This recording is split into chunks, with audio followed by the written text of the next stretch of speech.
प्रिय विद्यार्थियों, good morning. आज हम कक्षा 10 विषय हिंदी रस सिद्धांत वर्कशीट नंबर 62 को कर रहे हैं। प्यारे बच्चों, आज हमारा एक बहुत ही महत्वपूर्ण और एक आनंददायक टॉपिक है रस।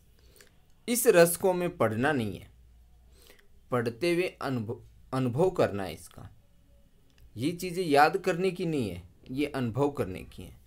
तो प्यारे बच्चों, जब हम कोई कविता, कहानी, नाटक, उपन्यास आदि को पढ़ते हैं तो हमें कुछ अनुभूति होती है, और जो अनुभूति हमारे मन के अंदर होती है, जैसे आपने जाना कि जब हम साहित्य को पढ़ने सुनने से उत्पन्न होने वाली आनंद की अनुभूति को ही रस कहते हैं। प्यारे बच्चों, ये जो रस है इसके 4 अंग होते हैं: स्थायी भाव, विभाव, अनुभाव और संचारी भाव। अब हम इनके बारे में जानेंगे कि स्थायी भाव क्या होते हैं। तो प्यारे बच्चों, यह वे भाव होते हैं जो मन में स्थायी रूप से स्थापित रहते हैं। रसों की संख्या भी 9 है और जो स्थायी भाव हैं उनकी संख्या भी 9 है। और आजकल जो है 10वां भाव मतलब रस भी माना जाता है, वात्सल्य रस और एक भक्ति रस भी मानते हैं। तो इनको जोड़ करके इनकी संख्या 11 भी हो जाती है। इन्हें किसी अन्य भाव के द्वारा नष्ट नहीं कर सकते। किनको? स्थायी भावों को। प्रत्येक रस का एक स्थायी भाव होता है। जो मुख्य रस है 9, उनका सबका एक स्थायी भाव होता है। अर्थात कुल स्थायी भावों की संख्या 9 है और रसों की संख्या भी 9 है। 10वां वात्सल्य रस और 11वां भक्ति रस भी आजकल माना जाने लगा है। विभाव। प्यारे बच्चों, स्थायी भावों के उद्बोधक जो कारण होते हैं, अर्थात जो उनको जगाने का कार्य करते हैं स्थायी भावों को, वो होते हैं विभाव। अब ये विभाव 2 प्रकार के होते हैं। एक होता है आलंबन विभाव और एक होता है उद्दीपन विभाव। आलंबन होता है जिसका सहारा पाकर स्थायी भाव जगते हैं। आलंबन मतलब सहारा। आलंबन शब्द का अर्थ ही सहारा होता है। तो जिसका सहारा पा करके स्थायी भाव जगते हैं वह आलंबन विभाव कहलाता है। अब आलंबन विभाव के भी 2 पक्ष होते हैं, आश्रयालंबन और विषयालंबन। अब जैसे जिसके मन के अंदर भाव जगते हैं वो होता आश्रयालंबन, और जिसके प्रति या जिसके कारण मन में भाव जगे वो होता है प्यारे बच्चों विषयालंबन। जैसे एक उदाहरण के माध्यम से समझेंगे। राम के मन में सीता के प्रति रति भाव जगता है।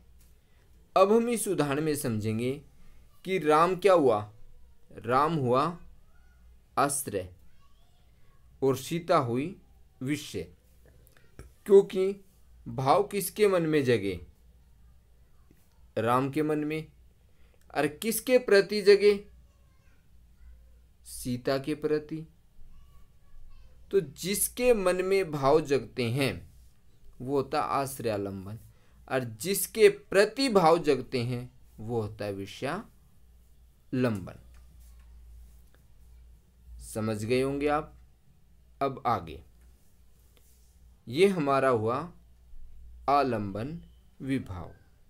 अब हम उद्दीपन विभाव को समझेंगे। प्यारे बच्चों, उद्दीपन जिन वस्तुओं या परिस्थितियों को देखकर स्थायी भाव उद्दीप्त होने लगते हैं, अर्थात जगने लगते हैं। जैसे चांदनी, कोकिल कूजन, एकांत स्थल, रमणीय उद्यान, नायक या नायिका की शारीरिक चेष्टाएं। मान लो हमने किसी भी फिल्म के अंदर नायक या नायिका को देखा तो हमारे मन भी वैसी ही भावनाएं जागृत होने लगती हैं। भाई हमारी भी एक ऐसी फ्रेंड हो, ऐसा हो। मान लो हमने एकांत स्थल देखा और हमारी फ्रेंड साथ में, तो हमारे मन में उसके प्रति क्या भाव आते हैं। ये जो भाव हमारे मन में आ रहे हैं सब जो वो होते हैं उद्दीपन विभाव। अब उद्दीपन क्या हुआ, उद्दीपन हुआ एकांत स्थल, क्योंकि एकांत जगह को देख करके तो मन में भाव आए। चांदनी रात हो, हमारा मन खुश हो जाता है।